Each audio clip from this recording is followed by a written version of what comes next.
என்ன நல்லா இருக்கா? பாசம் போட்டு செய்துட்டேனா? நாங்க இன்னைக்கு என்ன செய்ய போறோம்டா? பர்கர் செய்ய போறோம். என்ன ஹெல்ப் பண்ண? அம்மா வெட்டுறேன். காட்டுறேன். என்ன காட்ட போறீங்க? எனக்கு தெரியும் நீங்க என்ன காட்ட போறீங்கன்னு பாப்போமா. என்னது?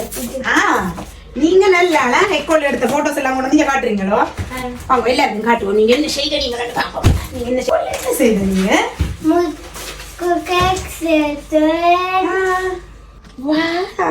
நீங்க உருளைக்கிழங்கு வெட்டது. ஐயோ கேக் சேர்த்தேன். இது கேக் இது கரெக்ட் செய்வீங்களா? பிள்ளைக்கு கொள்ளி இதெல்லாம் சொல்லி தரவியா? ஏன் சொல்லி தரவியா? அம்மாக்கு ஹெல்ப் பண்ண சொல்லியா? சரி சரி, அப்ப அம்மாவோட சேர்ந்து ஹெல்ப் பண்ணுங்க. அதான் கவனமா செய்யணுமா? சரி, இதை கொண்டு வச்சுட்டு வந்து ஹெல்ப் பண்ணுங்க அம்மாக்கு. உங்களுக்கு பெர்கர் விருப்பமா? எனக்கு 2 அப்பாக்கு 3 எனக்கு நீங்க 2. அப்ப நீங்களும் உங்களுக்கு எனக்கு ஒரே வேறா? உங்களுக்கு 2 அம்மாக்கு 2 உங்களுக்கு 1 அம்மாக்கு 2. எனக்கு 2 வேணும். உங்களுக்கு 2 வேணுமா? ஓகே. எப்படி இருக்கு? சூப்பரா இருக்கா? நல்லா இருக்கா?